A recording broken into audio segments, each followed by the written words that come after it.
Hello everyone, my name is Kumkum Gautam और आज start करते हैं मेगा क्विज सेशन जिसमें मैं आपको जितने भी इम्पोर्टेंट टॉपिक से रिलेटेड क्वेश्चंस होते हैं वो यहाँ पे कराती हूँ। तो आज हम एक बार वो डिस्कस कर लेते हैं। चलो स्टार्ट करते हैं। क्योंकि तुम्हारा ट्यूसडे और थर्सडे क्विज कर दिया गया है तो आपको ट्यूसडे क्विज होगा एक और आपके थर्सडे क्विज होगा, तो यहाँ पे दोनों दिन आपके क्वेश्चंस कराए जाएंगे। तो स्टार्ट करते हैं। तो अगर मैं फ्री क्लासेस की बात करती हूँ तो तुम्हारी यूट्यूब पे फ्री क्लासेस होती हैं, जहाँ पे मैं आपको एक सुबह 10:30 पे क्लास होती है, जहाँ आपको प्रीवियस ईयर क्वेश्चंस और जो मोस्ट इंपॉर्टेंट क्वेश्चंस होते हैं वो यहाँ से कंप्लीट कराए जाते हैं। इस क्लासेस का फायदा क्या होता है, आपके जो कॉन्सेप्ट है बेटा वो क्वेश्चंस के थ्रू यहाँ से कंप्लीट हो जाते हैं। ये जो क्लास होती है आपकी मंडे टू फ्राइडे होती है। ओके। एक शाम को 4 बजे क्लास होती है जो यूट्यूब पे ही होती है, जहाँ पे मैं आपको जो रेगुलर टॉपिक्स हैं, जो इंपॉर्टेंट टॉपिक्स हैं, जो सीएसआई यूजीसी नेट में पूछे जाते हैं वो हम आपको कराते हैं। तो 4 बजे जो क्लास होती है लाइव होती है, तो जिन्होंने भी वो ज्वाइन नहीं करी है तो वो ज्वाइन कर सकते हैं। अगर और फ्री क्लासेस की बात करती हूँ तो आप अनअकैडमी ऐप को डाउनलोड कर सकते हैं प्ले स्टोर से। तो ये एक ऐसा प्लेटफॉर्म है जहाँ पे आपको फ्री वाली क्लासेस भी मिलती हैं और यहाँ पे प्लस वाली क्लासेस भी मिलती हैं जो तुम्हारी पेड वाली क्लासेस होती हैं। तो अगर आपको फ्री वाली क्लासेस लेनी है तो आपको कुमकुम गौतम सर्च करना है अनअकैडमी ऐप पे जाने के बाद में और फॉलो कर लेना है। तो जब भी नोटिफिकेशन आएगा तो आप सॉरी जब भी क्लास होगी आपके पास नोटिफिकेशन आ जाएगा, तो आपको कुमकुम गौतम सर्च करके फॉलो कर लेना है। तो यहाँ पे आपको बिल्कुल फ्री क्लासेस देखने को मिल जाएंगी। तो जो भी नए बच्चे जो अनअकैडमी ऐप को ज्वाइन करना चाहते हैं उनसे एक कोड भी पूछा जाएगा, जिसकी वजह से आपको फ्री क्लासेस की एक्सेस मिल जाएगी। तो आप उसमें कुमकुम 10 कोड अप्लाई कर सकते हो। कुमकुम 10 कोड अप्लाई करते ही आपको बिल्कुल फ्री क्लासेस जो है देखने को यहाँ पे मिल जाएंगी। अगर आपको ये ज्वाइन करना है तो आप ये ज्वाइन कर सकते हैं। अगर मैं प्लस क्लासेस की बात करती हूँ बेटा, तो ये तुम्हारी पेड वाली क्लासेस होती हैं जहाँ पे आपको पेमेंट करना होता है। और प्लस क्लासेस का फायदा क्या होता है कि आपको रेगुलर बेसिस पे यहाँ पे पढ़ाया जाएगा। आपका जो पूरा कोर्स है बेटा यूनिट वाइज यहाँ पे कंप्लीट कराया जाता है। ठीक है। नोट्स भी आपको पीडीएफ फॉर्मेट में प्रोवाइड कर दिए जाते हैं आपकी प्रैक्टिस के लिए। आपकी प्रैक्टिस के लिए यहाँ पे आपके मॉक टेस्ट कंडक्ट कराए जाते हैं, कोई सेशन होते हैं आपके, सीरीज चलती रहती हैं आपकी। उसके साथ साथ आपके डाउट सेशंस भी यहाँ पे होते हैं, तो आपको कोई भी अगर किसी चीज से रिलेटेड डाउट होता है तो यहाँ से कंप्लीट हो जाता है। प्लस क्लासेस की अगर मैं बात करती हूँ तो मेरा 5 दिसंबर से आई होप यहाँ से तुम्हारा कोर्स रिलीज हो जाएगा, जहाँ पे मैं आपको फर्स्ट यूनिट जो है वो पूरी की पूरी कंप्लीट कराने वाली हूँ। और ये फर्स्ट यूनिट के बाद में हम यूनिट 1 से लेके 11 तक पूरा कंप्लीट यहाँ पे करने वाले हैं। तो अगर आपको ये ज्वाइन करना है तो आप ये ज्वाइन कर सकते हैं।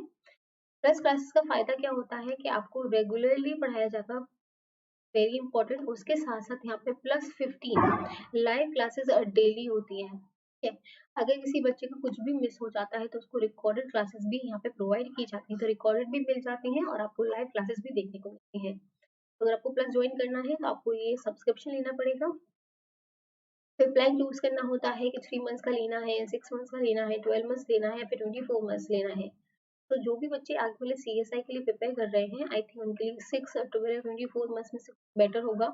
और 12 मंथ्स आई थिंक ज्यादा बेटर होता है, क्योंकि अमाउंट के हिसाब से एक यही बहुत ज्यादा सुटेबल है। तो आप एक रेफरल कोड भी यूज कर सकते हैं। वो जो रेफरल कोड है बेटा वो है कुमकुम 10।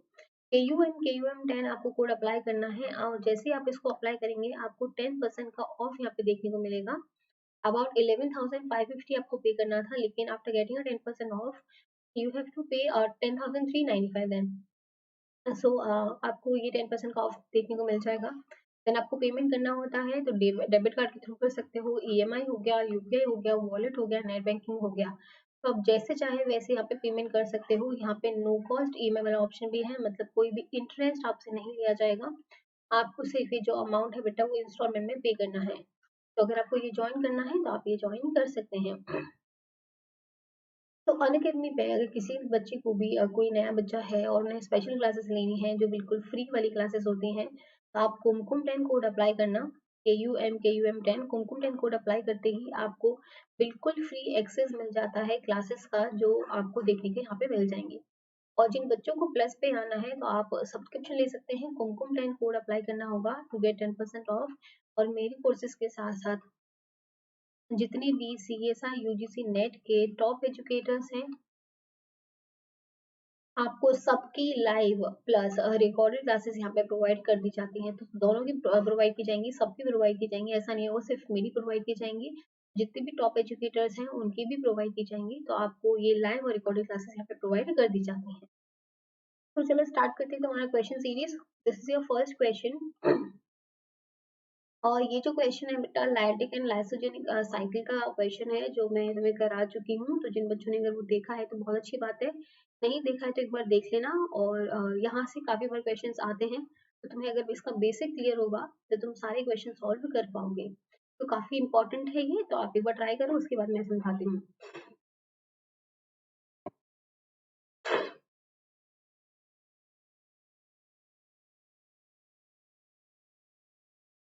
Good evening everyone.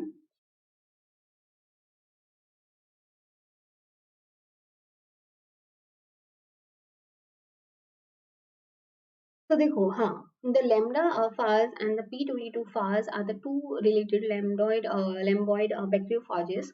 A recombinant lambda phases which is mutated, ठीक है, was derived from the wild type lambda phase. तो बेसिकली इसमें बोला गया है कि जो lambda phase म्यूटेटेड है बेटा, वो डिराइव कहाँ से किया गया है? lambda phase तो वाइल्ड टाइप का था, जिसमें कोई भी चेंजेस नहीं देखे गए थे, by replacing its CI repressor gene and the CI binding site with those from the P22 fast.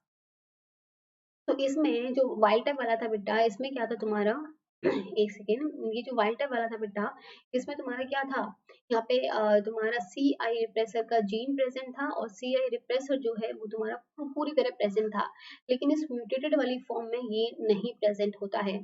Both lambda जो तुम्हारा वाइल्ड टाइप वाला है और म्यूटेटेड है, वो used independently to infect the E coli strain, over producing lambda जो तुम्हारा wild type C repressor, following outcomes were surprise.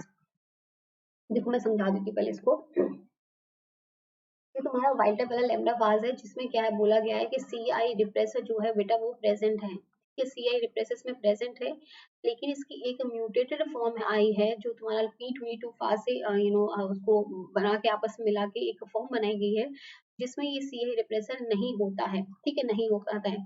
अब क्या होता है, इन दोनों को बोला जाता है कि तुम ई कोलाई को इन्फेक्ट करो, क्योंकि वही तो इनका काम है, तो ई कोलाई को इन्फेक्ट करना पड़ेगा। जब ये वाला ई कोलाई को इन्फेक्ट करता है, तो यहाँ पे जो सी आई रिप्रेसर है बेटा, वो ओवर एक्सप्रेस होता है, ओवर एक्सप्रेस होता है, जबकि यहाँ पे तुम्हारा बिल्कुल भी प्रेजेंट नहीं होगा। तो बेसिकली जहाँ पे तुम्हारा सी आई ओवर एक्सप्रेस होता है, तो ये जो सी आई जीन होता है, एक एक्टिवेटर की तरह काम करता है बेटा, और एक रिप्रेसर की तरह काम करता है, दोनों की तरह काम करता है ये। अगर ये रिप्रेसर की तरह काम करता है, एक्टिवेटर की तरह काम करता है, तो इसका मेन जो फंक्शन होता है, इसका मेन फंक्शन होता है to to carry the lysogenic cycle, ठीक है, लाइसोजेनिक साइकिल को ये करवाएगा। तो लाइसोजेनिक साइकिल के लिए रिस्पॉन्सिबल होता है। जब हम सी आई रिप्रेसर की बात करते हैं, तो वेरी इंपॉर्टेंट ध्यान में रखना है, जहाँ सी आई रिप्रेसर को पूरी तरह इनहिबिट किया जाता है, उसका फॉर्मेशन पॉसिबल नहीं हो पाता है, वहां पे क्या होता है, क्रो का फॉर्मेशन बहुत इंक्रीज हो जाता है, और जहाँ पे क्रो का फॉर्मेशन इंक्रीज हो जाता है, दैट मीन्स तुम्हारी लाइटिक साइकिल चलने वाली है। तो क्योंकि तुम्हारे वाइल्ड टाइप वाले में तो सी आई रिप्रेसर प्रेजेंट था, अगर प्रेजेंट था मतलब यहाँ पे लाइसोजेनिक साइकिल चलने वाली है, और सेकंड वाले जो म्यूटेटेड वाले फॉर्म थी, वहाँ पे सी आई नहीं था, दैट मीन्स क्रो आने वाला है, अगर क्रो आने वाला है तो यहाँ पे लाइटिक साइकिल जो है वो चल जाएगी। तो ये चीजें याद रखनी, बेसिक अगर याद रखोगे तो चीजें समझ में आएंगी। देखो, infection with lambda phage wild type will lyse the E. coli cell। तो मैंने बताया WT वाला जो रिप्रेजेंट कर रहा है, वाइल्ड टाइप वाला जो रिप्रेजेंट कर रहा है, उसमें सी आई रिप्रेसर है। अगर सी आई रिप्रेसर है तो वहाँ पे लाइसोजेनिक साइकिल होती है, जहाँ पे वो उसको लाइज नहीं करता है, वो क्या करता है, उसके साथ इंटीग्रेट करता है, साथ में रहने की कोशिश करता है, उसको ब्रेक डाउन नहीं करेगा, उसकी मेम्ब्रेन को, उसको लाइज नहीं करेगा, तो ये वाला बिल्कुल गलत हो जाएगा। Okay, infection with a lambda phage WT, that is wild type, will invariably establish a lysogeny cycle in the E. coli used। तो इसमें क्या होगा कि वो E. coli में जो होगा लाइसोजेनिक साइकिल को करवाएगा, जो एक इंटीग्रेट फॉर्म है, जो प्रोफेज वाली स्टेज है, उसका फॉर्मेशन होगा, रेदर देन कि तुम्हारा लाइटिक साइकिल इंक्रीज होगा। तो ये वाला बिल्कुल सही हो जाएगा, बिल्कुल सही हो जाएगा। Infection with lambda phage mutated form, जहाँ पे तुम्हारा इन्फेक्शन जिस इकोलाई में कराया गया है, जहाँ पे म्यूटेटेड वाली फॉर्म थी, वहाँ पे सी आई प्रेजेंट नहीं होगा। अगर सी आई प्रेजेंट नहीं होगा तो तुम्हारे क्रो का जो फंक्शन है वो ज्यादा हो जाएगा, डोमिनेंट हो जाएगा। अगर वो डोमिनेंट हो जाएगा, then it will lyse the E coli membrane, और इकोलाई को पूरी तरह लाइज कर दिया जाएगा। तो ये बिल्कुल सही हो जाएगा, ये भी सही हो जाएगा। Infection with the lambda mutated will invariably establish a lysogenic cycle, तो पॉसिबल था ही नहीं, तो ये वाला गलत हो जाएगा। Now which combinations of the above statement is the correct one? तो Q and R will be your right answer, तो ये भी ऑप्शन गया, ये वाला ऑप्शन भी गया, तो आंसर जो हो जाएगा B will be your right answer. I hope ये चीज समझ में आ गई होगी। चलो नेक्स्ट क्वेश्चन में जंप मारते हैं। और ये वाला जो टॉपिक है बेटा, ये मैं करा चुकी हूँ तुम लोगों को। ये टॉपिक जो है बेसिक डेवलपमेंटल बायोलॉजी के नाम से है, और यहाँ पे जितना भी बेसिक तुम्हारा डेव बायो का है वो सारा का सारा मैंने कंप्लीट करा दिया है। जैसे तुम्हारा ऑटोनोमस हो गया, कंडीशन स्पेसिफिकेशन हो गया है, ये वाला टॉपिक हो गया है। तो जिन बच्चों ने वो क्लासेस नहीं देखी हैं तो एक बार क्लासेस देख लेना। और बहुत बार ये बोल रही हूँ चीजों को मैं, कि जो भी बच्चे आगे वाले सीएसआई के लिए प्रिपेयर करना चाहते हैं तो अभी से प्रिपरेशन स्टार्ट करो। ऐसा नहीं हो कि आप थर्ड मंथ पे आके सोच रहे हो या फिर लास्ट मंथ पे आके सोच रहे हो कि नहीं नहीं मुझे प्रिपरेशन अब स्टार्ट करनी है। यहाँ पे तुम्हें फ्री वाली क्लासेस मिल रही है बेटा, तब तो तुम एटलीस्ट पढ़ सकते हो ना। तो ये एक बार देखो और अपने जो भी टॉपिक्स हैं, जो भी आपके डाउट्स हैं वो क्लियर करो।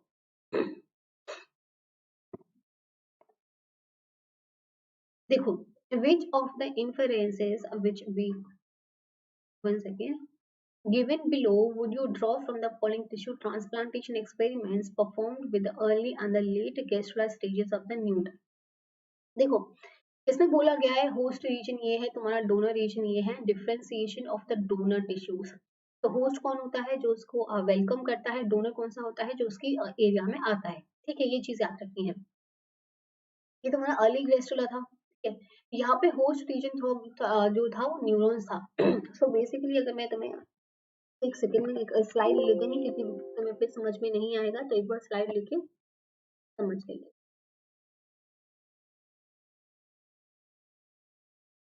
देखो, यहाँ पे बोला गया है होस्ट रीजन क्या है, न्यूरॉन है। जैसे ये माना कि ये मेरी प्लेट थी, हम्म, और इसमें क्या थी, तुम्हारी न्यूरॉन्स वाली सेल थी, ये है तुम्हारी न्यूरॉन्स वाली सेल। ठीक है। अब बोला गया है कि तुमने क्या करा, डोनर रीजन कौन सा है, प्रोस्पेक्टिव एपिडर्मिस है। तो तुमने क्या करा, यहाँ पे एक एपिडर्मिस डाला।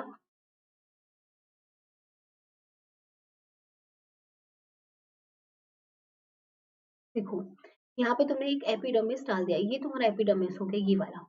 अब तुमने क्या देखा, जब डिफरेंशिएशन हुआ, ठीक है, जब फॉर्मेशन प्रॉपर हुई और तुम्हें पता चला कि क्या बनने वाला था, जब डिफरेंशिएशन हुआ तो तुम्हें क्या देखने को मिला कि उसने जो डोनर टिश्यू था, नॉर्मली एपिडर्मिस ही बनने वाला था, लेकिन वो न्यूरॉन्स में जाने के बाद भी उसको कोई इफेक्ट नहीं पड़ा कि उसकी आसपास वाली सेल्स क्या है। उसने क्या फॉर्म करा है बेटा, एपिडर्मिस का फॉर्मेशन किया है। ये चीज इंपॉर्टेंट है, ध्यान में रखना है। उसने एपिडर्मिस का फॉर्मेशन किया है, उसने न्यूरॉन का फॉर्मेशन नहीं किया है। दैट मीन्स अगर वो तुम्हारा प्लेट का फॉर्मेशन होगा दोबारा से, अगर मैं देखा जाए कि टिश्यू कल्चर जो भी मैंने किया था, तो यहाँ पे जो बना है बेटा वो तुम्हारा मसल सेल का ही फॉर्मेशन हुआ है, तुम्हारे एपिडर्मिस का फॉर्मेशन ही हुआ है, तुम्हारे न्यूरॉन सेल का फॉर्मेशन नहीं हुआ।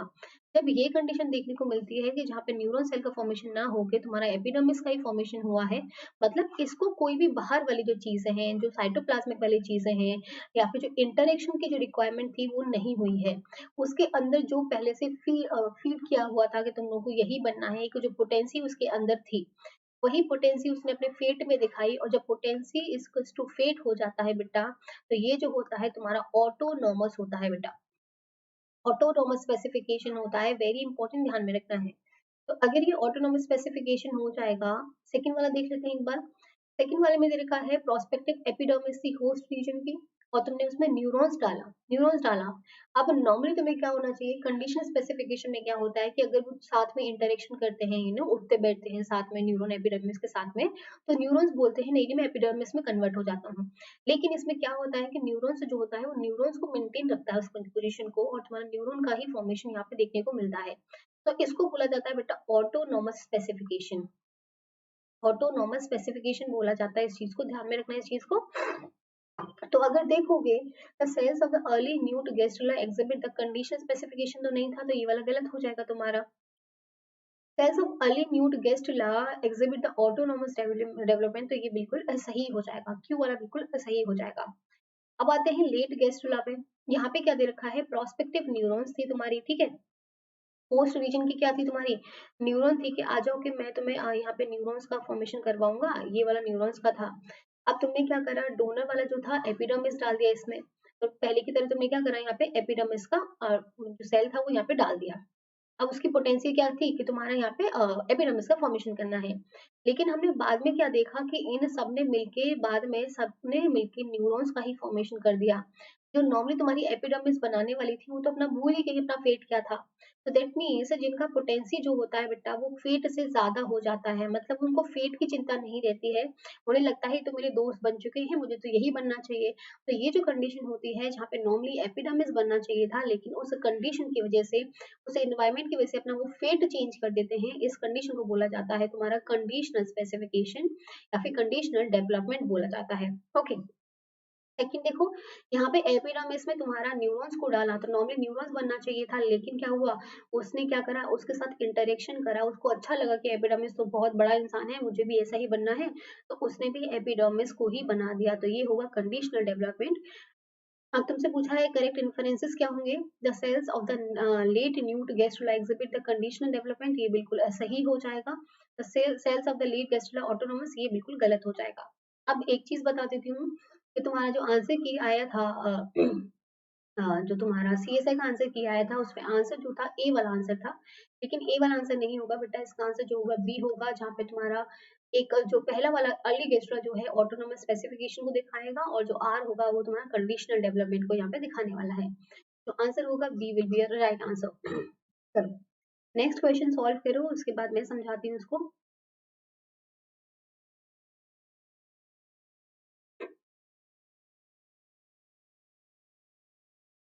एक बार खुद से ट्राई करो, उसके बाद फिर मैं समझाई दूंगी।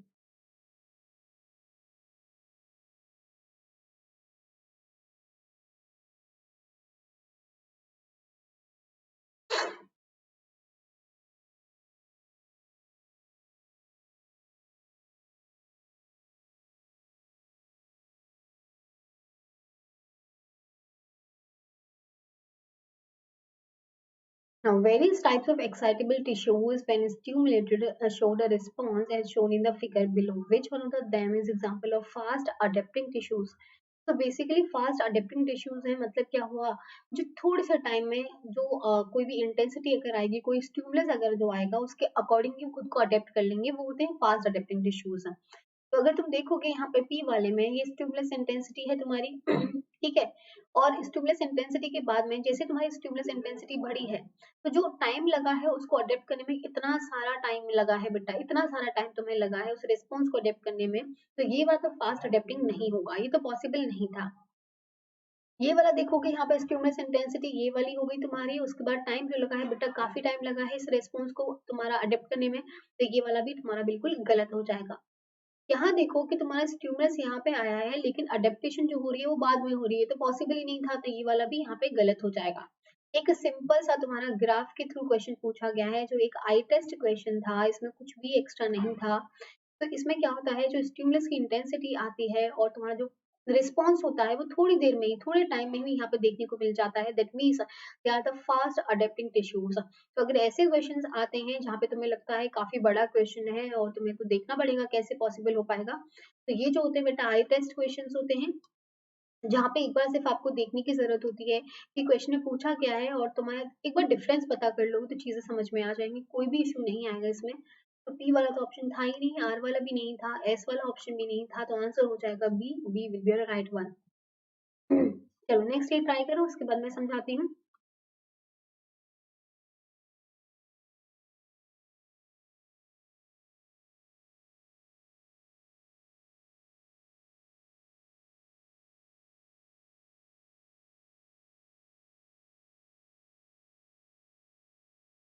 ट्राई करो खुद से।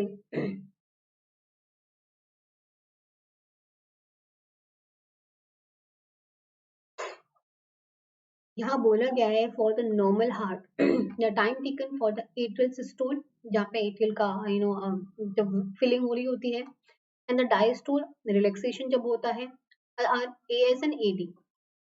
तो तुम्हारा एट्रियल का जो सिस्टोल है बेटा उसको रिप्रेजेंट किया गया है ए एस से, और जो एट्रियल का डायस्टोल है ठीक है उसको रिप्रेजेंट किया गया है ए डी से respectively, while the same for the ventricular systole, और जो ventricular systole है उसको रिप्रेजेंट किया गया था वी एस से, और डायस्टोल को रिप्रेजेंट किया गया है डी एस से।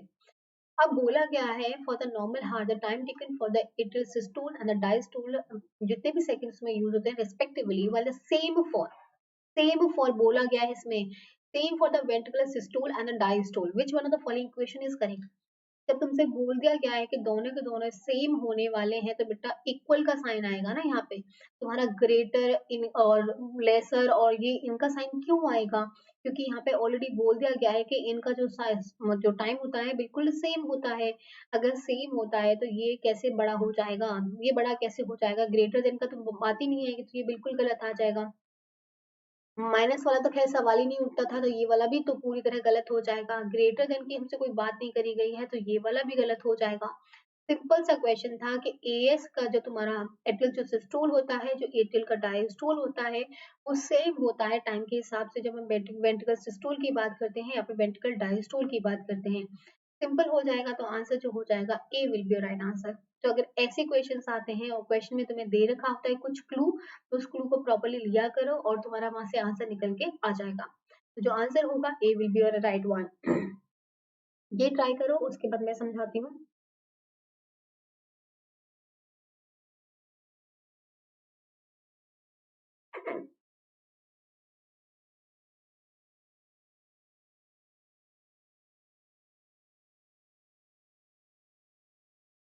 एटलीस्ट खुद से थोड़ा बहुत ट्राई करो, उसके बाद मैं समझाऊंगी। और ये हार्मोन वाला स्ट्रक्चर है बेटा, सॉरी हार्मोन वाला क्वेश्चन है। और ये जो हार्मोन्स वाले जो जितना भी तुम्हारा ह्यूमन फिजियोलॉजी में एंडोक्राइन सिस्टम था, वो सब मैंने यूट्यूब पे करा दिया है। तो जिन बच्चों ने वो क्लासेस नहीं देखी तो एक बार वो क्लासेस देखना, तुम्हारा वहां से क्लियर हो जाएगा। देखो, during the Spanish conquest of the Inca Empire at the high altitude in the Peru, many soldiers fell sick. It was found that sickness was due to the low partial pressure of oxygen. क्योंकि वो बहुत हिल पे था, अगर हिल पे था, high altitude पे था, तो जो ऑक्सीजन का पार्शियल प्रेशर होता है ऊपर जाते जाते वो कम हो जाता है। अगर कम हो जाता है जिसकी वजह से सिकनेस जो है देखने को मिली थी। In the atmosphere at that altitude, to determine the reason the blood was collected from those patient. तो उन लोगों को पहले नहीं पता था कि ऐसा क्या रीजन है, कौन सा ऐसा हार्मोन है या फिर किसका फंक्शन है। उन्होंने क्या करा, ब्लड को कलेक्ट करा उन पेशेंट से जो जिनको प्रॉब्लम होने लग गई थी। The circulating erythropoietin level was estimated and the O2 dissociation curve of the hemoglobin were drawn and compared with the same in the native people. तो बेसिकली करा क्या गया कि जो तुम्हारा एथ्रोपोइटिन जो था, जो तुम्हारे जो सोल्जर्स थे जिनमें सिकनेस हो गई थी, एक वहां से लिया। और जो वहाँ के रहने वाले थे, लोकल पीपल थे, नेटिव पीपल जो थे, वहां से लिया। उसके बाद कंपेयर किया गया कि O2 डिसोसिएशन कर्व कैसा आता है, तुम्हारा एरिथ्रोपोइटिन का जो कॉन्सेंट्रेशन है वो कैसा आता है। नॉर्मली अगर मैं बात करती हूँ, जो नेटिव पीपल होते हैं बेटा, उनका जो पार्शियल प्रेशर होता है ऑक्सीजन का वो काफी अच्छा होता है। मतलब उनका जो हीमोग्लोबिन होता है उस ऑक्सीजन को बहुत प्रॉपरली, बहुत एफिशिएंटली बाइंड कर पाता है एज कम्पेयर टू आर। तो नॉर्मली लैंड पे पीपल रहते हैं, वो इतने अच्छे से तुम्हारे हीमोग्लोबिन को ऑक्सीजन के साथ में बाइंड नहीं करा पाते, एफिशिएंटली नहीं हो पाता है as compared to the hill people. तो अगर तुम देखोगे यहाँ पे तुम्हारा हीमोग्लोबिन का सेचुरेशन कर्व, जहाँ पे तुम्हारा ऑक्सीजन का कॉन्सेंट्रेशन दे रखा है, यह है इंक्रीजिंग ऑक्सीजन टेंशन। तो बेसिकली अगर मैं बात करती हूँ हीमोग्लोबिन सेचुरेशन कर्व की, जो नेटिव पीपल होते हैं जो वहां पे रहते हैं, वो काफी एफिशिएंटली उनका जो ब्लड सिस्टम है बहुत अच्छे से काम करता है। जो हीमोग्लोबिन है उसकी ऑक्सीजन के साथ बाइंडिंग एफिनिटी बहुत ज्यादा होती है। अगर थोड़ा सा भी ऑक्सीजन होता है तो वो अच्छे से उसमें बाइंड कर लेते हैं। तो इसीलिए अगर तुमने देखा होगा, जब ट्रेनिंग और कोई भी पॉसिबल ट्रेनिंग होती है, आर्मी की हो या फिर नॉर्मली कुछ भी, अगर किसी के अंदर चीजों को अच्छे से स्ट्रॉन्ग बनाना है, तो हिल जो एरियाज होते हैं वहां लेके उनको प्रैक्टिस कराई जाती है। क्यों? जिसकी वजह से उनका जो हीमोग्लोबिन सेचुरेशन है ऑक्सीजन के साथ में, वो काफी इंक्रीज हो सके। उस पर्टिकुलर टाइम पे नहीं होगा लेकिन धीरे धीरे वो इंक्रीज हो जाएगा। तो जो नेटिव पीपल होता है इनका काफी एफिशिएंटली बहुत ज्यादा हाई होती है as compared to the patient. क्योंकि हम लोग जो होते हैं लैंड एरियाज पे रहते हैं, तो वहाँ इतना ज्यादा हम लोग इतना इतना एफिशिएंटली हमारा जो ब्लड सिस्टम है वो काम नहीं करता है। तो ये वाला बिल्कुल सही हो जाएगा, जहाँ पे नेटिव पीपल का जो हीमोग्लोबिन सेचुरेशन विद ऑक्सीजन होगा, परसेंटेज जो होगा वो काफी ज्यादा होगा as compared to the patient वाला पार्ट। तो ये बिल्कुल सही हो जाएगा। जबकि यहाँ पे देखोगे तो पेशेंट का ऊपर दे रखा है और नेटिव पीपल का कम दे रखा है, बेटा ये तो पॉसिबल नहीं है। जो नेटिव पीपल है वो काफी अच्छे से उसको हीमोग्लोबिन को सेचुरेशन का को जो ऑक्सीजन के साथ बाइंडिंग एफिनिटी बहुत अच्छे से शो करते हैं। तो ये वाला गलत हो जाएगा। अगर ये वाला गलत हो जाएगा तो तुम्हारा ये वाला ऑप्शन भी गया बेटा, ये वाला ऑप्शन भी गया। अब देखते हैं इरिथ्रोपोइटिन क्या होता है। इरिथ्रोपोइटिन एक ऐसा हार्मोन होता है जो किडनी से रिलीज होता है। इरिथ्रोपोइटिन हार्मोन क्या करता है, तुम्हारे जो आरबीसी का प्रोडक्शन है उसको इंक्रीज करता है। तो जितना आरबीसी ज्यादा होगा उतना हीमोग्लोबिन वहां पे ज्यादा होगा, उतना हीमोग्लोबिन ज्यादा होगा उतना ऑक्सीजन सप्लाई करेगा, उतना ही तुम्हें प्रॉब्लम्स कम होंगी। तो जो नेटिव पीपल होते हैं उनमें इरिथ्रोपोइटिन जो हार्मोन होता है बेटा वो बहुत ज्यादा होता है, काफी अच्छा होता है उनमें। इस हार्मोन का जो कॉन्सेंट्रेशन काफी देखा जाता है, और ये क्या करता है तुम्हारे आरबीसी का प्रोडक्शन बहुत इंक्रीज कर देता है। और आरबीसी ज्यादा तो हीमोग्लोबिन ज्यादा, अगर हीमोग्लोबिन ज्यादा तो ऑक्सीजन की एफिनिटी भी ज्यादा हो जाती है। ठीक है, तो अगर एस वाला ऑप्शन देखोगे, तुम लोग एस वाला ऑप्शन देखोगे तो यहाँ पे दे रखा है एरिथ्रोपोइटिन जो है तुम्हारा पेशेंट में ज्यादा है, तो ये तो बिल्कुल गलत हो जाएगा, नहीं गलत, ये बिल्कुल गलत होगा। तो पेशेंट में एरिथ्रोपोइटिन का जो कॉन्सेंट्रेशन होता है वो बहुत कम होता है और नेटिव पीपल में बहुत ज्यादा होता है, तो ये बिल्कुल सही हो जाएगा। तुमसे पूछा गया है which one of the following combinations is logically right, तो लॉजिकली जो राइट होंगे पी एंड आर होंगे, तो आंसर जो होगा A will be right answer. I hope ये चीज समझ में आ गई होगी। चलो ये वाला ट्राई करो, उसके बाद मैं समझाती हूँ फिर।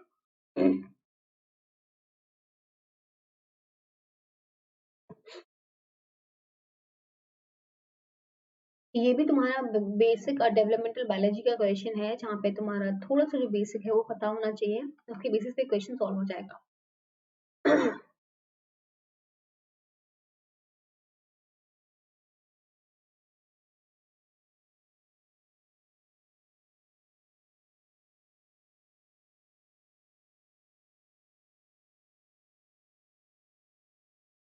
देखो, the following statements are being made regarding the specification and the determination during animal development।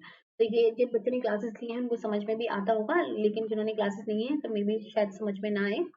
तो बेसिकली जब हम कमिटमेंट की बात करते हैं तो पहला आता है बेटा specification.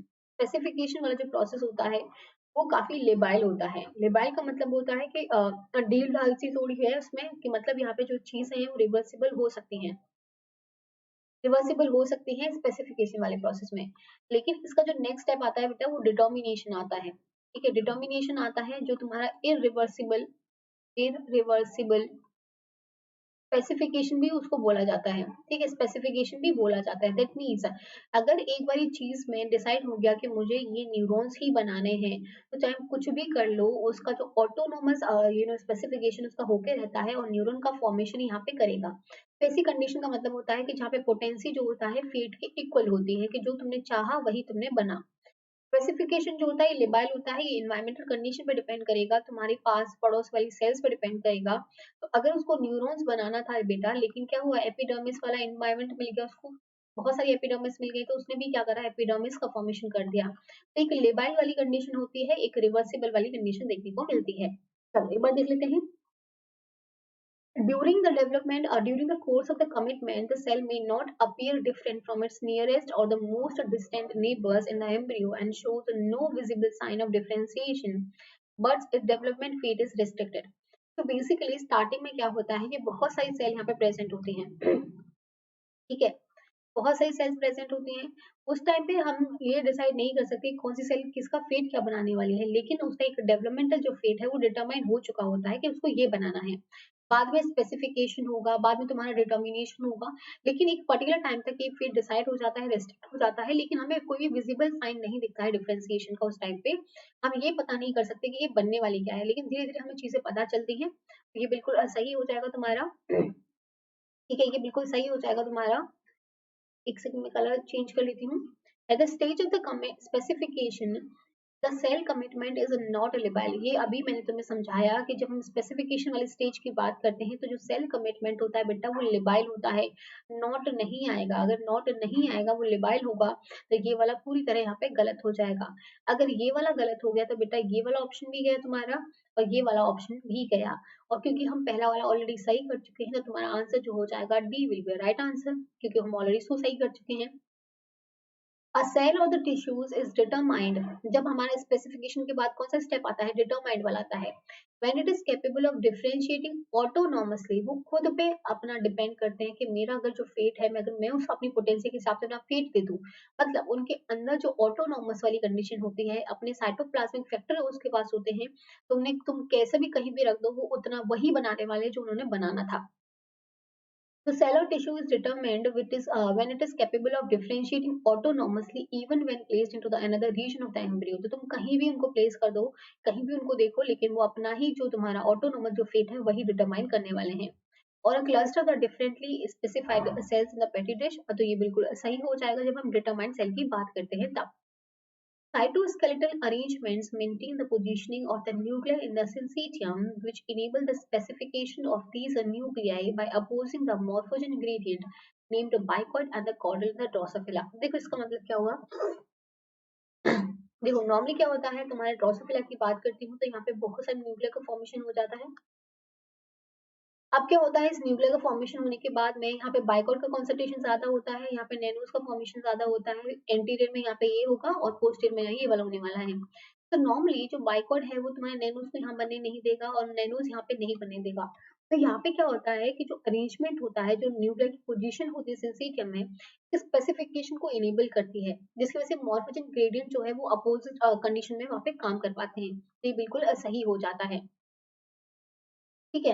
Capacity for the mosaic development. Mosaic development कब होता है बेटा, जब हम बात करते हैं तुम्हारे ऑटोनोमस डेवलपमेंट की. ये चीजें याद रखनी है क्योंकि कभी क्वेश्चन में आएगा. तो जब हम ऑटोनोमस डेवलपमेंट की बात करते हैं तो उसमें होता है, या फिर स्पेसिफिकेशन की बात करते हैं तो उसमें होता है मोज़ेक डेवलपमेंट. मतलब अगर तुमने न्यूरॉन्स बनाना था लेकिन उस सेल को अगर तुम डिस्ट्रॉय कर देते हो तो वहां पे एक मोज़ेक लाइक स्ट्रक्चर का फॉर्मेशन हो जाएगा. लेकिन जब तुम कंडीशनल की बात करते हो बेटा, कंडीशनल की जब बात करते हो तो यहाँ पे रेगुलेटिव वाला होता है. रेगुलेटिव का मतलब होता है कि अगर तुमने इस सेल को यहाँ पे हटा भी दिया लेकिन पड़ोस वाली सेल क्या करेंगी, यहाँ पे उस जगह को भी पूरा बना देंगी. तो एक रेगुलेटिव डेवलपमेंट है जो देखने को मिलता है. तो ये जो होगा तुम्हारा मोज़ेक डेवलपमेंट जो होगा ऑटोनोमस का पार्ट होता है. Capacity of the mosaic development allows cell to acquire different functions as a result of interaction with a neighboring cell. नहीं बेटा, ये रेगुलेटिव होता तब ये कंडीशन आती, मोज़ेक में ये वाली कंडीशन देखने को नहीं मिलती है. तो ये वाला गलत हो जाएगा. अगर ये वाला गलत होगा तो ये वाला ऑप्शन भी यहाँ से चला जाता. Which of the following above statements are the correct one? जो डी होगा बिल्कुल यहाँ पे करेक्ट हो जाएगा. चलो ये क्वेश्चन ट्राई करो, उसके बाद आई थिंक अब तो मैंने तुम्हें काफी समझा भी दिया है तो तुम्हें ये आता भी होगा. ट्राई करो, उसके बाद मैं समझाती हूँ.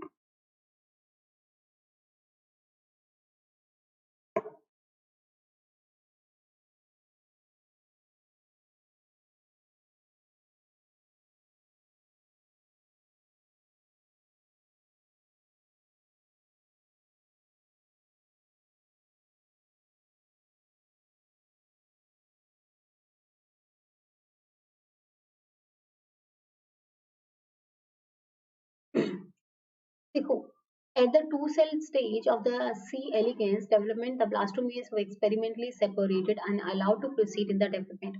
इसमें बोला गया है जब दो सेल स्टेज थी सी एलिगेंस में तो ब्लास्टोमेर्स को डेवलपमेंट करने का टाइम दिया गया, लेकिन उसके बाद में उनको निकाल लिया गया, सेपरेट कर दिया गया, सबको अपना अलग अलग कर दिया गया. One of the blastomere, which we called P1, developed generating all type of cell it would normally make. तो P1 जो था नॉर्मली जो वो जो उसका पोटेंसी था उसके हिसाब से सारा का सारा उसने बना दिया जो भी उनको सेल बनानी थी. लेकिन जो ब्लास्टोमियर ए बी वाला पार्ट था बेटा, वो उसने कुछ फ्रैक्शन ऑफ सेल टाइप बनाया, उसने पूरा का पूरा नहीं बना पाया. It normally would make the following conclusion could be draw. तो मैं एक बार समझा देती हूँ. पहली बात तो ये चीज एक बार एक्सप्लेन लेना पड़ेगा. सॉरी, टाइम नहीं लिया मैंने.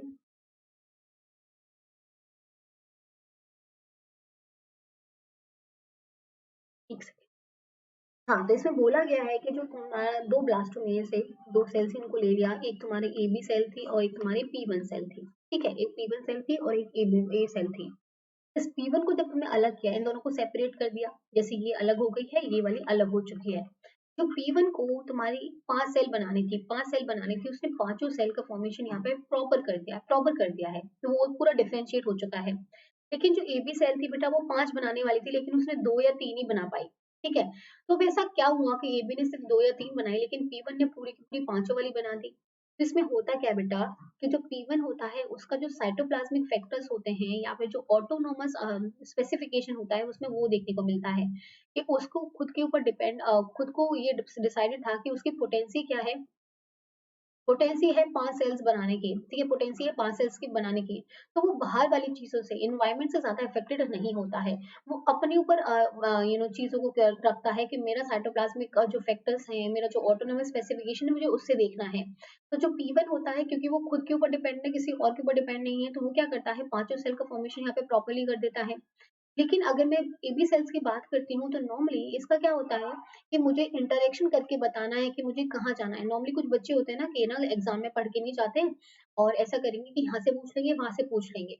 तो वही इसका एबी का फंक्शन होता है कि ना मुझे अगर नहीं पता होगा तो मैं ना किसी से बात करके देख लूंगा कि मुझे क्या बनाना है।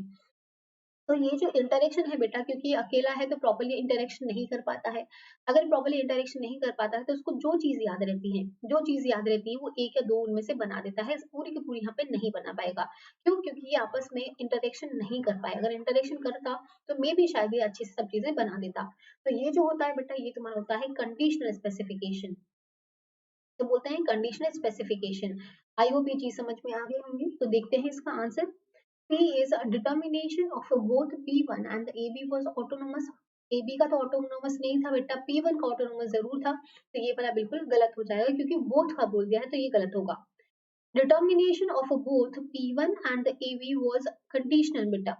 दोनों का नहीं हो सकता है। P1 जो था ऑटोनोमस था, तो ये कंडीशनल AB वाला होगा, तो ये वाला भी गलत हो जाएगा, क्योंकि बोथ का बोल दिया है यहाँ पे। The determination of the P1 was autonomous। तुम्हें पता है कि जो P1 का था बेटा वो ऑटोनोमस था, ठीक है।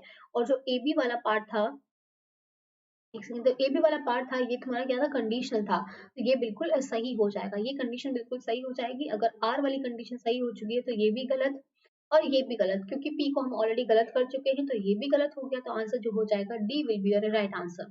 Simple. Both asymmetric division and the cell-to-cell interactions specify the cell fate in the early development. तो जो भी सेल का सेल इंटरेक्शन होता है, asymmetric division होता है, is responsible for determining a fate in the early development. This is very true. तो ये भी बिल्कुल सही हो जाएगा। तो तुमसे करेक्ट ऑप्शन पूछे गए थे, तुम्हारा क्या होगा, R and S will be your right one.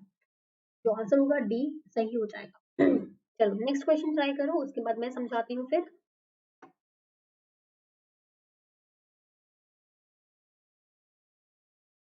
ये तुम्हारा गेट का क्वेश्चन है, गेट का क्वेश्चन ये वाला।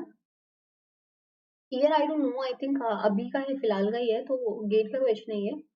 ट्राई करो, उसके बाद मैं समझाऊंगी तुमको।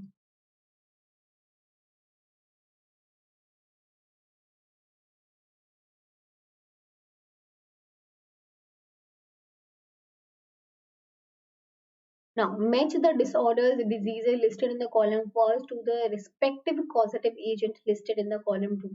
जब कॉलम वन में देखोगे, कॉलम टू में देखोगे, तुम्हें पता करना है कि कौन सा यहाँ पे मैच ऑफ द डिसऑर्डर कौन सा होने वाला है। अब तुम्हें ये तो पता होगा कि स्लीपिंग सिकनेस जो होती है बेटा, वो अफ्रीकन स्लीपिंग सिकनेस हो और नॉर्मली स्लीपिंग सिकनेस हो, तो तुम्हारा जो ट्रिपेनोस होगा, गैम्बियंस होता है, इसके लिए रिस्पॉन्सिबल होता है। ये तो आई थिंक सबको पता होगा। तो ट्रिपेनोसोमा गेमिस होता है, तुम्हारे स्लीपिंग सिकनेस के लिए होता है। तो तुम्हारा फोर्थ का हो जाएगा फर्स्ट। अगर फोर्थ का फर्स्ट हो जाएगा तो बेटा ये वाला तो ऑप्शन गया, ये वाला ऑप्शन भी गया। ये हो जाएगा फोर्थ का सेकंड, तो ये वाला ऑप्शन भी यहाँ से जाएगा। ठीक है, इन दोनों में से कुछ ना कुछ होने वाला था। तो अब और देखते हैं कि क्या हमें पता हो सकता है। तुम्हें पता होगा कि अफ्रीकन टिक बाइट जो फीवर होता है, तो अफ्रीकन टिक बाइट फीवर, देखो जब भी तुमसे क्वेश्चन आता है कि अफ्रीकन टिक बाइट वाला फीवर जो होगा, तो रिकेट्सिया जो होता है बेटा, रिकेट्सिया जो होता है तुम्हारा, वो रिस्पॉन्सिबल होता है इस चीज के लिए। तो आई थिंक इसके बेसिस पे क्वेश्चन सॉल्व हो जाएगा। तो जो येलो फीवर, सॉरी अफ्रीकन जो टिक बाइट है बेटा, जो अफ्रीकन सॉरी जो अफ्रीकन टिक बाइट है, उसमें क्या होगा, तुम्हारा रिकेट्सिया हो जाएगा। अगर रिकेट्सिया हो जाएगा मतलब फर्स्ट का हो जाएगा थर्ड। ठीक है, फर्स्ट का हो जाएगा थर्ड। अगर फर्स्ट का थर्ड हो जाएगा तो यहाँ पे तुम देखोगे फर्स्ट का फोर्थ दे रखा है यहाँ पे, तो ये वाला भी गलत हो जाएगा। या फिर फर्स्ट का थर्ड दे रखा है, तो ये वाला बिल्कुल सही हो जाएगा। तो B will be right one. Microcephaly basically जो करता है तुम्हारा, करता है जीका वायरस। तो जीका वायरस नॉर्मली तुम्हारा माइक्रोसेफेली नहीं करता है, लेकिन जब अर्ली डेवलपमेंट हो रहा होता है बच्चे का, उस टाइम पे अगर जीका वायरस अगर तुम्हारे बॉडी में इंट्रोड्यूस हो जाता है, तब तुम्हारा माइक्रोसेफेली कर सकता है, और बहुत खतरनाक वाली कंडीशन होती है। तो ये अर्ली डेवलपमेंट में कॉज करता है, वरना अगर तुम्हारा जब बच्चा मेच्योर हो जाता है तब जीका वायरस का अटैक होता है, तो इतना ज्यादा इफेक्ट नहीं होता है। लेकिन हाँ, डेवलपमेंट के टाइम पे अगर जीका वायरस किसी भी बच्चे में इंट्रोड्यूस हो जाता है, तो माइक्रोसेफेली वहां पे देखने को मिलता है।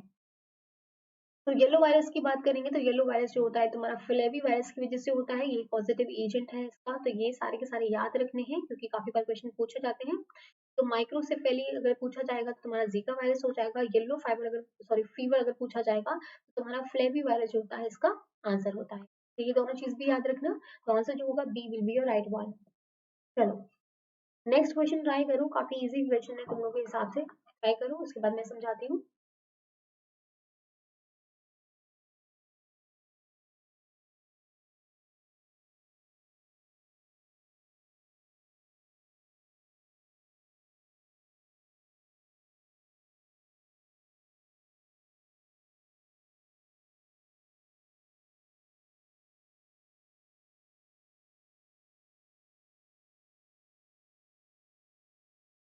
देखो match the proteins molecules listed in the column first with the cellular location mentioned in the column second।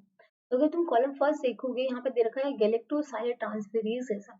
तो बेटा गैलेक्टोसाइल ट्रांसफेरेज तुम्हें याद होगा जब हम गोल्जी एप्रेटस की बात करते हैं, ठीक है, गोल्जी एप्रेटस की बात करते हैं और ट्रांस वाले जो रीजन होते हैं उसकी बात करते हैं तो वहाँ पे ये गैलेक्टोसाइल ट्रांसफेरेज मिलती है जो नॉर्मली तुम्हारा गैलेक्टोसाइल ट्रांसफर कराएगी।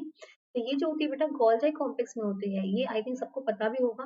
तो फर्स्ट का होगा जाएगा थर्ड, अगर फर्स्ट का थर्ड हो जाएगा बेटा तो ये वाला ऑप्शन तो गया क्योंकि फर्स्ट का सेकंड है, ये फर्स्ट का फोर्थ है तो ये वाला ऑप्शन भी यहाँ से चला जाएगा। साइटोक्रोम ऑक्सीडेज, साइटोक्रोम ऑक्सीडेज जो है तुम्हारा जहाँ पे ये जो तुम्हारी एंजाइम है नॉर्मली इलेक्ट्रॉन ट्रांसपोर्ट चेन के टाइम पे तुम्हें देखने को मिलती है। और एक साइटोक्रोम ऑक्सीडेज नॉर्मली जो तुम्हारा एक ईटीसी वाले चेन में भी काम कर सकती है और जो माइटोकॉन्ड्रिया से बेसिकली बिलोंग करती है। तो ये एंजाइम काफी इंपॉर्टेंट है और ये आई होप पता भी होनी चाहिए क्योंकि यहाँ पे को फैक्टर के हिसाब से भी तुम्हें पूछा जाता है कि साइटोक्रोम ऑक्सीडेज में कौन सा को फैक्टर प्रेजेंट है। जो साइटोक्रोम ऑक्सीडेज है बेटा ये तुम्हारा कहाँ माइटोकॉन्ड्रिया से बिलोंग करती है, तो ये ध्यान में रखना है इस चीज को। अब क्लेथरिन पता है, क्लेथरिन क्या करते हैं, क्लेथरिन तुम्हारा नॉर्मली क्या करते हैं वेसिकल का फॉर्मेशन करने में हेल्प करते हैं। उसके बाद यहाँ पे डायनिन प्रोटीन आता है इसको ब्रो कर देगा, ठीक है। जो क्लेथरिन कोटेड वेसिकल्स होते हैं, जो वेसिकल होता है उनको क्लेथरिन से कोटेड किया जाता है। तो आई थिंक ये पता होगा क्लेथरिन कोटेड वेसिकल्स होते हैं। तो थर्ड का हो जाएगा फर्स्ट, थर्ड का हो जाएगा फर्स्ट। और जो ट्यूबलिन होता है बेटा वो तुम्हारे वेसिकल्स में देखने को मिलता है, तो ये चीज पता होनी चाहिए। फोर्थ का हो जाएगा फर्स्ट, फोर्थ का हो जाएगा तुम्हारा cytosol, sorry I am so sorry, fourth का हो जाएगा साइटोसोल क्योंकि साइटोसोल में तुम्हारा ट्यूबलिन देखने को मिलेंगे। क्लेथरिन जो होता है वेसिकल को बिलोंग करता है, क्लेथरिन कोटेड वेसिकल्स होते हैं। तो थर्ड का हो जाएगा तुम्हारा फर्स्ट और फोर्थ का हो जाएगा बेटा सेकंड। तो ये कहाँ देखने को मिल रहा है तुम्हारा, यहाँ पे देखने को मिल रहा है। तो जो आंसर होगा B will be right one. चलो नेक्स्ट क्वेश्चन ट्राई करो उसके बाद मैं समझाती हूँ फिर इसको।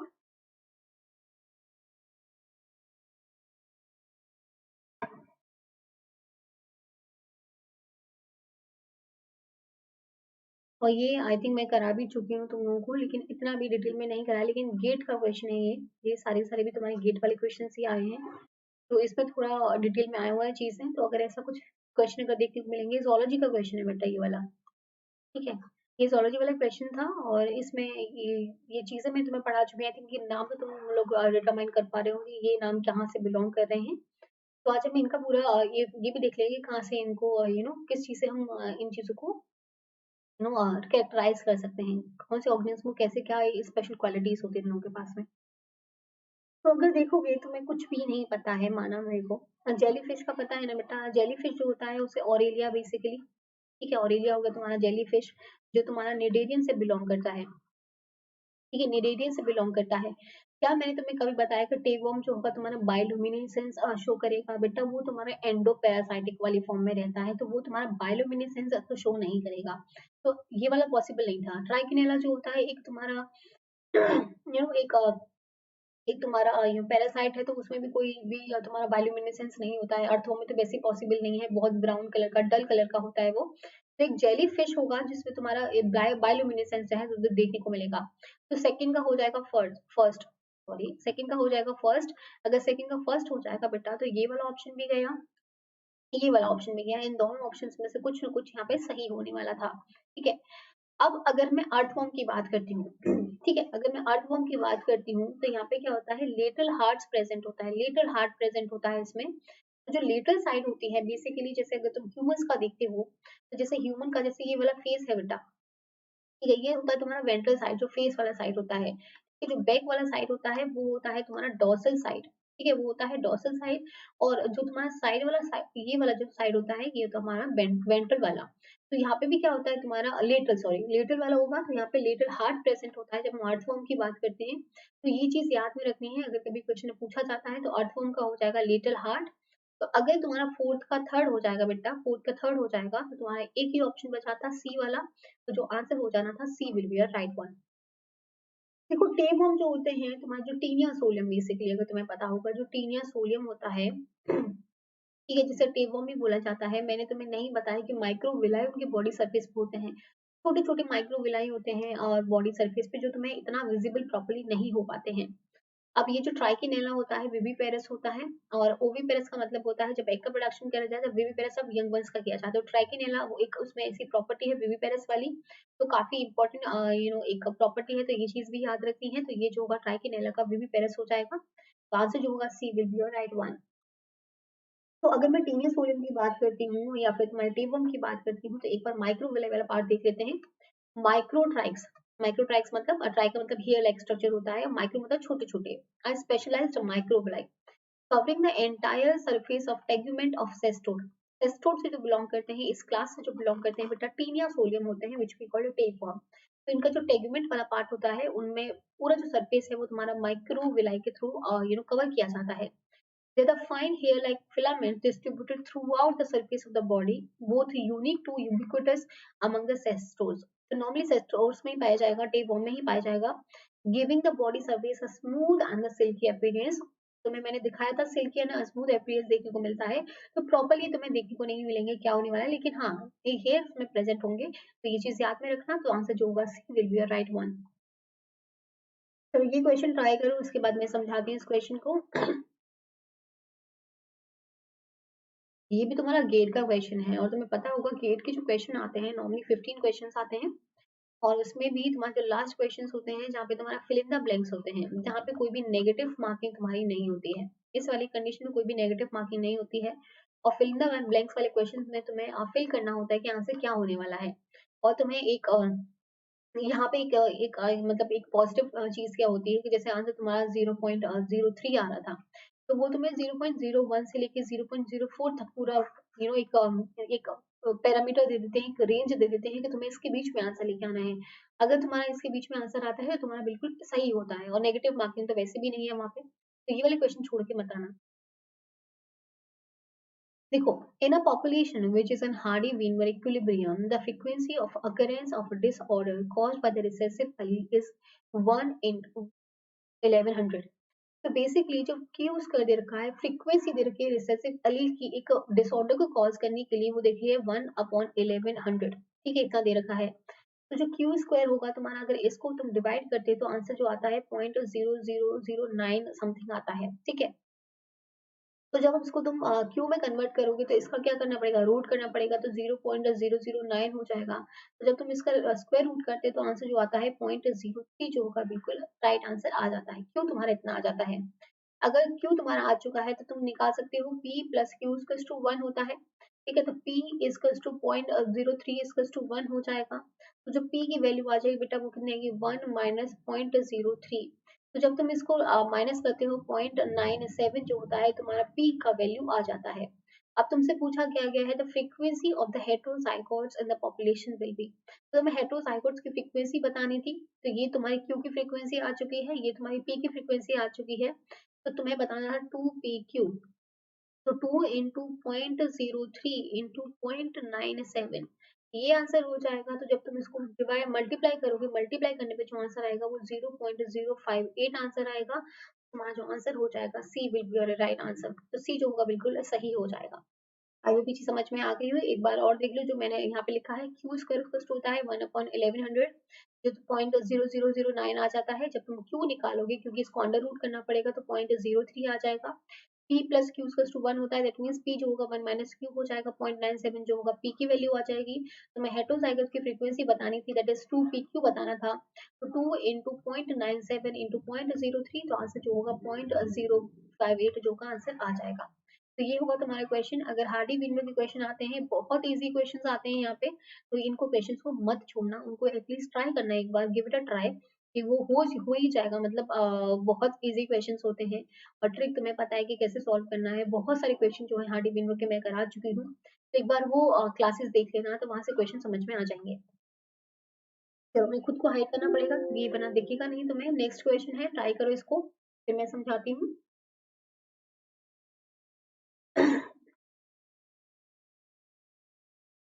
और ये तुम्हारा लाइफ साइंसेस का गेट का पेपर है, ये वाला लाइफ साइंसेस गेट वाला पेपर है, ठीक है। तो इसमें ज़ूलॉजी भी मिक्स है तुम्हारा, और तुम्हारा माइक्रोबायो भी मिक्स है, बॉटनी भी है इसमें, ठीक है, बायोकेमिस्ट्री भी है। तो सारे के सारे मैंने यहाँ पे ऐड करके तुम्हारा डाल दिया है, क्योंकि गेट का एग्जाम आने वाला है। तो मैं और हिमांशु सर जो हैं आपके, वो कोशिश करेंगे कि आपको गेट की कुछ क्लासेस यहाँ पे प्रोवाइड कर सकें। तो तुम्हारी कुछ अनअकैडमी की जो स्पेशल क्लासेस है वहाँ पे प्रोवाइड करेंगे, कुछ तुम्हारे यूट्यूब पे प्रोवाइड करेंगे। तो तुम्हारा यहाँ से थोड़ा बहुत जो कोर्स होगा वो कवर हो जाएगा। तो लाइफ साइंसेस के लिए बेसिकली हम काम करने वाले हैं, और सर जो होंगे बायोटेक या फिर तुम्हारा बायोकेमिस्ट्री जो होंगे लेंगे वहाँ पे।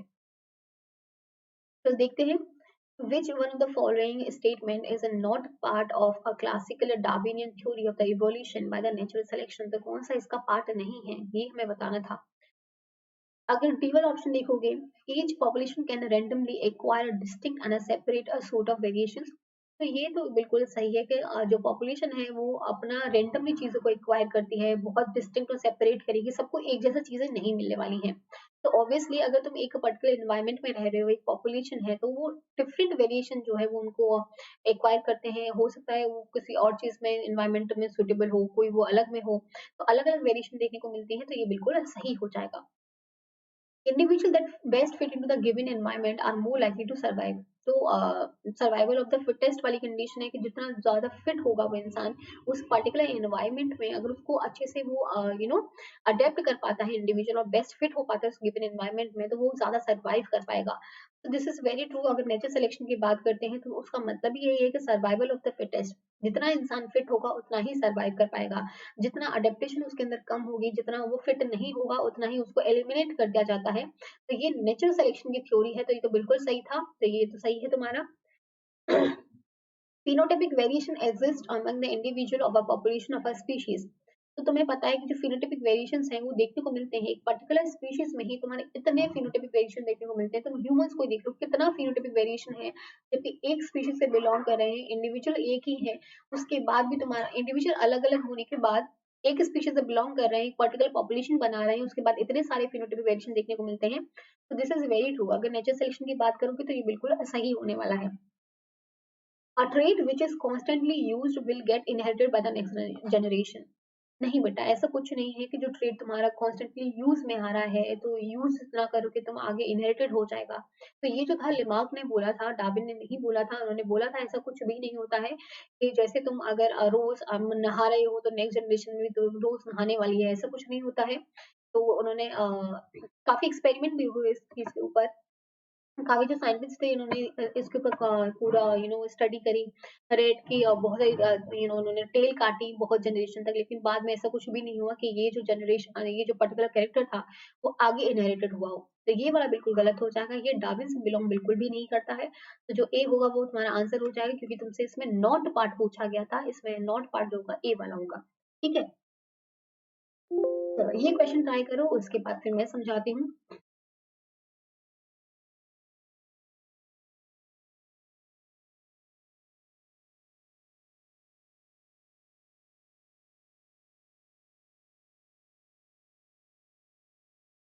देखो, तो यहाँ पे बोला गया है animal belonging to the phylum Echinodermata. ये इकाइनोडर्मेटा काफी इंपॉर्टेंट है। ये ऐसा नहीं है कि सिर्फ लाइफ साइंसेस के लिए इंपॉर्टेंट है, बेसिकली जो तुम्हारे सीएसआई वाले बच्चे हैं ये तुम्हारे गेट के लिए भी इंपॉर्टेंट है, काफी बार क्वेश्चन आते हैं, तो ये चीजें पता होनी चाहिए। Animals belonging to the phylum echinodermata are closer to the chordates and any other invertebrate phylum. So I think ये तो तुम लोगों को पता होगा कि जो एकाइनोडर्मेटा होता है बेटा, वो तुम्हारे वर्टिब्रेट्स के बहुत ज्यादा करीब होता है, और कोई इतना इसके करीब नहीं पहुंचता है वर्टिब्रेट्स के। लेकिन एकाइनोडर्मेटा में जो इसका लार्वा होता है, एक ऐसी तुम्हारी सिमिलैरिटी दिखाता है कि ये वर्टिब्रेट्स या कॉर्डेट्स के पास में बहुत ज्यादा है। Which one of the following reasons can account for this relatedness. कौन सा रीजन हो सकता है? हाईली इवॉल्व नर्वस सिस्टम बेटा, इसमें तो हेड रीजन ही नहीं होता है। अगर मैं एकाइनोडर्मेटा की बात करती हूँ तो हेड रीजन नहीं होता है, इसके पास ब्रेन नहीं होता है, ब्रेनलेस होता है बेटा। तो नर्वस सिस्टम की तो बात अलग ही थी। तो नर्वस सिस्टम तो हाईली इवॉल्व वाला कंडीशन तो यहाँ पे देखने को नहीं मिलेगा, तो ये तो बिल्कुल गलत हो जाएगा। क्रिएटली सिमेट्रिकल बॉडी प्लान, तो बेसिकली अगर तुम एकानोडर्मिटा की बात करते हो तो इसमें क्या होता है, तुम्हारा जो लावा स्टेज आती है, सो बेसिकली इनडायरेक्ट डेवलपमेंट जो है देखने को मिलता है। दैट मीन्स तुम्हारा जहाँ पे जब डेवलपमेंट होता है, एक लावल स्टेज जो है वो तुम्हें देखने को मिलेगी। नाउ दिस लावल stage will convert into the adult form, ठीक है, एडल्ट फॉर्म में कन्वर्ट हो जाएगी। तो एकानोडर्मिटा में क्या होता है, ये जो लावल वाली फॉर्म होती है बेटा, जो लावा वाली फॉर्म होती है, ये होती है तुम्हारी radially sorry bilateral symmetrical bilateral symmetrical होती है, ठीक है। तो ये बिल्कुल अच्छा जा रहा था। लेकिन एडल्ट में जब मेटामॉर्फोसिस होता है उसका, तो ये एक डेवलपमेंट जो है तुम्हारा इवॉल्व नहीं है, एक ज्यादा एडवांस स्ट्रक्चर नहीं है, जबकि वो पूरा रेट्रोग्रेड हो जाता है, या फिर ये बहुत पीछे चला जाता है। तो ये जो कंडीशन हो जाती है रेडियली सिमेट्रिकल हो जाती है। तो ये तुम्हारा एक कॉर्डेट्स को और इन्वर्टिब्रेट्स को मिलाने का कोई तरीका नहीं है। तो ये वाला तो बिल्कुल गलत हो जाएगा, ये नहीं पॉसिबल, ये गलत हो जाएगा।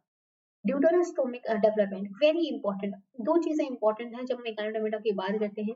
ड्यूटेरोस्टोमिक डेवलपमेंट जो होता है एक बहुत डिफाइंड है जब एकानोडर्मिटा की बात करेंगे। तो जो पहली ओपनिंग होती है, जो फर्स्ट ओपनिंग होती है तुम्हारे ब्लास्टोपोर की, तो वो जो बनाती है बेटा एनएस का फॉर्मेशन करती है, दैट इज इंपॉर्टेंट। और जो सेकंड ओपनिंग होती है वो माउथ का फॉर्मेशन करती है। जितने भी तुम्हारे इनवर्टिब्रेट्स हैं, अगर मैं बात करती हूँ तुम्हारे एनिलिड्स का हो गया, ऑर्थ्रोपोड्स हो गया, मोलस्क हो गया, सारे के सारे प्रोटोस्टोमिक होते हैं। ये जो पहली ओपनिंग होती है वो माउथ का फॉर्मेशन करती है। लेकिन जो ड्यूटेरोस्टोमिक होते हैं वो काफी इवॉल्व होते हैं, वो तुम्हारे कॉर्डेट्स के करीब होते हैं। तो जो ड्यूटेरोस्टोमिक डेवलपमेंट देखने को मिलता है, मतलब पहली ओपनिंग जो कि एनएस का फॉर्मेशन करेगी। एक तो ये क्राइटेरिया हो जाता, अगर ये नहीं आता तो दूसरा वाला हो जाता एंटेरो एंटेरोसीलोम वाला। तो ये तो दोनों जो चीजें हैं ये इंपॉर्टेंट है काफी। यही दो क्या करती है, तुम्हारी कॉर्डेट्स और एकानोडर्मिटा को पास में जोड़ के रखती हैं। एंटेरोसीलोमेट्स का मतलब क्या होता है कि coelom cavity which is completely line with the mesoderm. तो एक गट कैविटी जो होती है कंप्लीटली लाइन की जाती है मेसोडर्म से, एंटेरोसीलोमेट वाली कंडीशन बोला जाता है। और ये दोनों जो कंडीशंस है एकानोडर्मिटा के लिए बहुत स्पेसिफिक एक पर्टिकुलर कैरेक्टरिस्टिक है, जो तुम्हारा कॉर्डेट्स के साथ में इस इन्वर्टिब्रेट्स फाइलम को क्लोजर करते हैं, आपस में मिलाने की कोशिश करते हैं। तो ये बिल्कुल सही हो जाएगा, सी वाला जो होगा बिल्कुल सही हो जाएगा। वेल डेवलप्ड मसल्स नहीं बेटा, ये से कुछ फर्क नहीं पड़ेगा। तो यहाँ से ये कॉर्डेट्स और एकानोडर्मिटा को यहाँ पे बिलोंगिंग नहीं बताया जाएगा कि वो दोनों पास में है या नहीं है। तो ये वाला तो पॉसिबल नहीं था। तो ये वाला नहीं होगा। तो ये ध्यान में रखना है, आंसर जो होगा C will be your right answer. अगर एकानोडर्मिटा से क्वेश्चंस आते हैं, या फिर जब तुम गेट का क्वेश्चन पेपर देने जाते हो और वहां पे तुम्हें लगता है कि जोलॉजी बहुत इजी आ रखी है, बॉटनी इजी आ रखी है, तो तुम अपने अकॉर्डिंग चूज कर सकते हो। ऐसा नहीं है कि मैं तुम्हें बोलूंगी कि यही यही करना है, नहीं। आप अपने अकॉर्डिंग चूज कर सकते हो। वहां पे अगर तुम्हें लगता है कि नहीं नहीं अब माइक्रोबायो तो मेरे को बहुत इजी लग रही है, मैं तो इसको कर सकता हूँ, तो वो ही कर लेना है वहाँ पे। तो आप चूज कर सकते हो प्रॉपरली वहां पे बैठ के, तो इतना आई थिंक ज्यादा इशू नहीं होता है। तो आंसर जो होगा C will be right one. चलिए क्वेश्चन हम बाद में करेंगे क्योंकि तुम्हारा टाइम हो चुका है। तो आई होप ये क्लास हमारी हेल्पफुल रही होगी। और जो भी बच्चे नए आए हुए हैं, प्लीज वो सीएसआई की जो प्रिपरेशन है सीरियसली करना स्टार्ट कर दो। और जितने भी टॉपिक्स आपको यहाँ पे कराए जा रहे हैं एटलीस्ट वो करो, और उसके बाद खुद से अपने टॉपिक कुछ कवर करना स्टार्ट करो, जिसकी वजह से आपको पूरी चीजें यहाँ से कवर हो जाएंगी। तो सुबह एक फ्री क्लास होती है 10:30 पे, जहाँ पे आपको प्रीवियस ईयर क्वेश्चंस कराए जाते हैं और मोस्ट इंपोर्टेंट क्वेश्चंस कराए जाते हैं। इन क्वेश्चन का बेटा फायदा काफी होता है, क्योंकि अभी तुम्हें समझ में नहीं आएगा जब तुम रेगुलर बेसिस पे क्वेश्चन सॉल्व करोगे ना, क्योंकि वो प्रीवियस ईयर क्वेश्चन होते हैं। तो काफी चीजें है ना तुम्हें ना समझ आने पे भी ना वो चीजें तुम्हारे इम्प्रिंट हो जाती हैं। और इम्प्रिंट हो जाती है तो अगर कभी ऐसा क्वेश्चन आता है तुम्हारा, तो तुम वो क्वेश्चन को सॉल्व कर पाते हो। और जब तुम्हें कॉन्सेप्ट क्लियर हो जाएगा धीरे धीरे, तो वहां से चीजें पूरी की पूरी तुम्हारी सॉल्व हो जाती हैं, ठीक है। शाम को ही 4 बजे क्लास होती है यही वाली, जहाँ पे मैं आपको इंपॉर्टेंट जो टॉपिक्स हैं जो सीएसआई यूजीसी नेट में पूछे जाते हैं वो यहाँ पे कंप्लीट कराती हूँ। अगर आपको और भी फ्री क्लासेस लेनी है तो आप अनअकैडमी ऐप को ज्वाइन कर सकते हैं। इस प्ले स्टोर से इसको डाउनलोड करना है और कुमकुम गौतम सर्च करना है और फॉलो कर लेना है। तो जब भी क्लास होगी आपके पास नोटिफिकेशन आ जाएगा और आप उस क्लास को ज्वाइन कर पाएंगे। सो फर्दर नोटिफिकेशन के लिए आप कुमकुम गौतम सर्च करके फॉलो कर सकते हो। अगर आपको प्लस क्लासेस ज्वाइन करनी है बट आप प्लस क्लासेस ज्वाइन कर सकते हो, ये जो होती हैं आपकी पेड वाली क्लासेस होती हैं जहाँ पे आपको पेमेंट करना होता है। इन प्लस क्लासेस का फायदा क्या होता है कि आपको रेगुलर बेसिस पे पढ़ाया जाता है, ठीक है। आपका पूरा कोर्स जो होगा यूनिट वाइज यहाँ पे कंप्लीट कराया जाएगा। नोट्स आपको पीडीएफ फॉर्मेट में प्रोवाइड कर दिए जाते हैं। आपके मॉक टेस्ट के थ्रू प्रैक्टिस कराई जाती है, क्विज कराए जाते हैं, टेस्ट सीरीज आपकी चलती रहती हैं, डाउट सेशंस आपके होते हैं प्रॉपर्ली। तो अगर आपको प्लस क्लासेस यहाँ पे ज्वाइन करनी है तो आप भी ज्वाइन कर सकते हैं। 5th ऑफ दिसंबर से मेरा कोर्स आ रहा है जहाँ पे मैं आपको यूनिट फर्स्ट यहाँ पे कराने वाली हूँ, ठीक है। और यूनिट फर्स्ट से लेके 11 तक मैं कंप्लीट कराऊंगी, लेकिन जो दिसंबर मंथ है उसमें यूनिट फर्स्ट यहाँ पे कंप्लीट कराई जाएगी। जितने भी आपके टॉप एजुकेटर्स हैं आपको सबकी लाइव प्लस रिकॉर्डिंग क्लासेस यहाँ पे प्रोवाइड कर दी जाती हैं। तो जितने भी टीचर्स हैं आपको सबकी लाइव और रिकॉर्डिंग क्लासेस प्रोवाइड कर दी जाएंगी। अगर आप प्लस पे आते हो तो आपको गेट सब्सक्रिप्शन पे क्लिक करना है। फिर आपको प्लान चूज करना है कि 6 मंथ्स का लेना है, 12 मंथ्स का लेना है, 24 मंथ्स का लेना है। आई थिंक जो भी बच्चे आगे वाले सीएसआई के लिए प्रिपेयर करने हैं और 12 मंथ्स का ज्यादा बेटर रहेगा तो आप वो ले सकते हैं। आपको एक रेफरल कोड यूज करना है। वो जो रेफरल कोड है बेटा वो है कुमकुम 10, KUM 10 है। उस रेफरल कोड को जैसे आप यूज करोगे आपको 10% का ऑफ यहाँ पे देखने को मिलता है। अबाउट 10,395 रुपीज जो है आपको पे करने होते हैं 10% ऑफ के बाद में। फिर आपको पेमेंट करना होता है तो आप डेबिट कार्ड के थ्रू कर सकते हो, क्रेडिट कार्ड के थ्रू कर सकते हो, ईएमआई हो गया, यूपीआई हो गया, वॉलेट हो गया, नेट बैंकिंग हो गया। तो आप जैसे चाहे वैसे यहाँ पे पेमेंट कर सकते हो। यहाँ पे नो कॉस्ट ईएमआई वाला ऑप्शन है, मतलब कोई भी इंटरेस्ट आपसे नहीं लिया जाता है। आपको सिर्फ ये जो अमाउंट है बेटा वो इंस्टॉलमेंट में पे करना होता है। तो वो 10,395 रुपीज आपको पे करने होते हैं। तो अनअकैडमी ऐप पे अगर आपको सब्सक्रिप्शन लेना है तो आप कुमकुम 10 कोड अप्लाई कर सकते हो, जिसके बाद आपको 10% का ऑफ मिल जाएगा। और मेरे कोर्सेज के साथ साथ जितने भी सीएसआई यूजीसी नेट के एजुकेटर्स हैं आपको सबकी लाइव प्लस रिकॉर्डेड क्लासेस यहाँ पे प्रोवाइड कर दी जाती हैं। अगर फ्री क्लासेस की बात करती हूँ तो जो भी नए बच्चे हैं और अनअकैडमी पे फ्री क्लासेस लेना चाहते हैं तो आपको करना क्या है, आपको कुमकुम 10 कोड अप्लाई करना है, जिसके बाद आपको बिल्कुल फ्री जो क्लासेस है देखने को मिल जाएंगी। तो ये भी ध्यान में रखना। कोई भी नया बच्चा आए तो आप चैनल को सब्सक्राइब कर सकते हैं और वीडियो को लाइक और शेयर कर सकते हैं। तो thank you so much, thank you.